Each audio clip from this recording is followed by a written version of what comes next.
got the audition.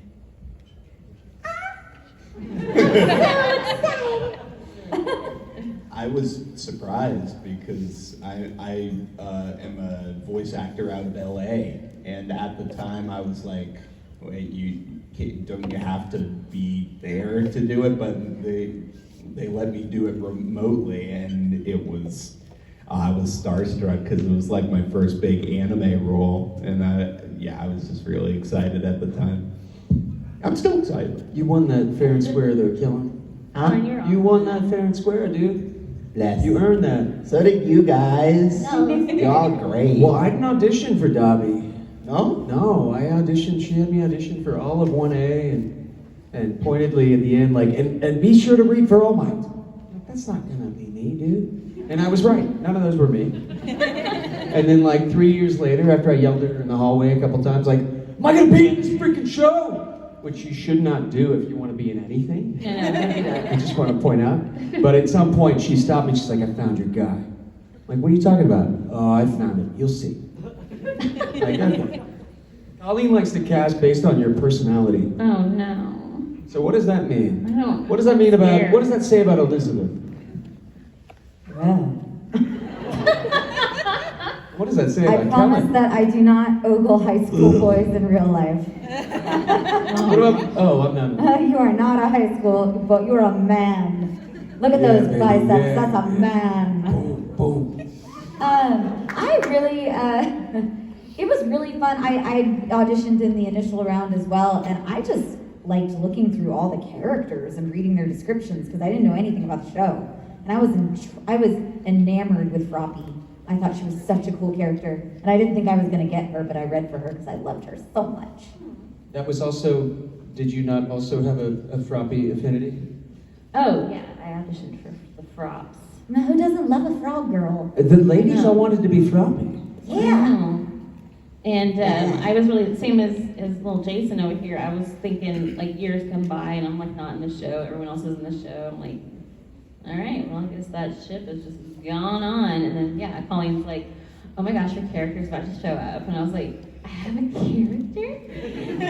And because you talk like that, she's like, yes, you She's do. like, I Oh know. yeah. And that's what she said. She was like, oh yeah, the second I saw it, like that was you. I'm like, okay, I'm a hero. So I was excited, and then, you know, she's like, here she is. She's crazy and likable at the same time. I just totally thought of you.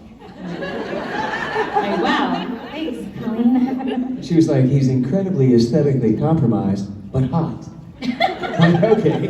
It's funny. That's what she feels about us.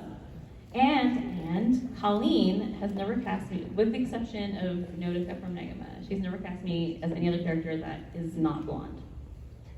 That's a fun fact. Thank you for that question. You have Yes. the voice of Yeah, I a forgot that we were doing that. Awesome you, question. thank you. Your question You're took us to another world. Someday. Do you guys have any lines that you messed up but they still put it in to the show? What do you mean by messed up? Like, Like, did incorrectly? He means like ad-libbed. that we like changed on the fly and they The were like, ad-lib. oh, that's better anyway? Yeah. Yes. I can't, Good question. Good short answer question. yeah, Yes. I can't think of any. I don't think I did. So how did you all get into voice acting? Because I just walked in here, and I'm surprised some of you guys are in Dragon Ball Super. That's a series me and my brother really love. He's not here. I try to drag him, but you know he's downstairs with his friends or whatever. That's But- not cool. Yeah. How do you guys feel? What's his name? His name's Joseph. Joseph!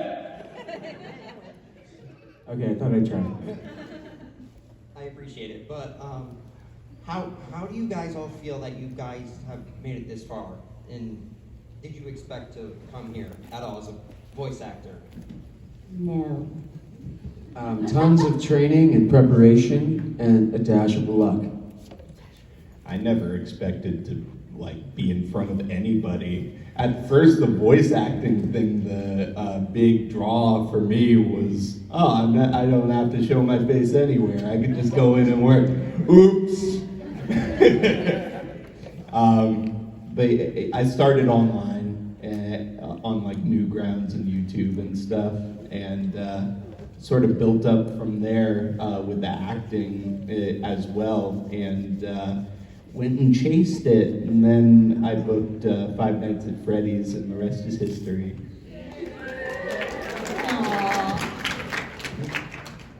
I've been acting since I was a little kid on stage and on screen, and I was at a birthday party at a bar in Austin, Texas, and happened to be sitting right next to a dude who happened to be a director for ADV Films studio in Austin called Monster Island Studios at the time, and we shut the bar down. At the end of the night, he's like, "Hey, I've seen you act, you can act, but I like your voice. I've got this actor that's not working out in the show I'm working on. You ever done any anime dub ADR?" And I was like, "What?"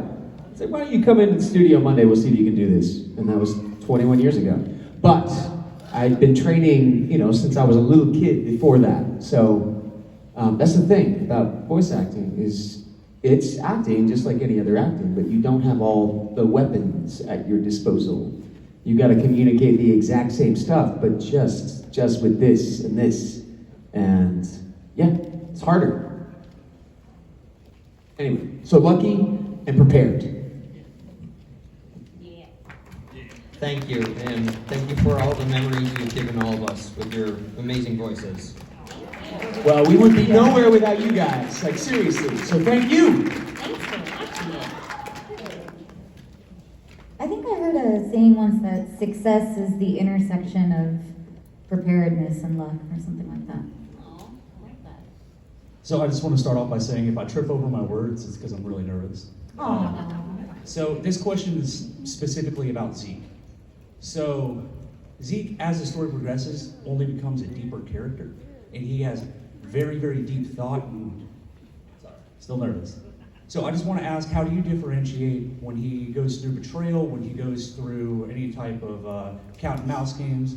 Are you taking things personally, or are you pretty good at keeping them separated? No, I take it all personally. The thing about it is this, like I tend to advocate for my characters before I know, like especially with Attack on Titan, I've kept myself in the dark, as has Bryce. We like to do it where, we react in real time to what's happening in front of us. So, and the thing is, we do all of us do this cold for the most part. We haven't seen these scripts before, they don't send them to us. So that first take or two, that's legitimately an original first reaction to something. It's very honest. But yeah, I advocate for my dudes. So before I even knew, when he just popped up as the Beast Titan, and I'm like, whoa, he can talk. Wait, he can command them? Whoa, he just ate that dude? Like, you know what I mean? All this stuff is like kind of mind-blowing to me. But Zeke was an interesting one because I found myself defending him a lot online. People, I think the consensus initially anyway, and correct me if I'm wrong, but people assumed he was a bad guy just when they saw him on the back of the Beast with that glint in the glasses. You know what I mean? They're like, ooh, who is this guy? Oh, he's got to be bad. And people just, took that and went with it. So, I don't know, to this day, I find myself defending him. Anyway. No, I see Zeke as from the outside looking in, it seems like you have to completely immerse yourself in that character specifically, and it really shows in your passion. And I just want to say thank you guys, and thank you for creating a character as such as immersive as he is. So I appreciate your words, man, and I appreciate you guys and your support. Thank you.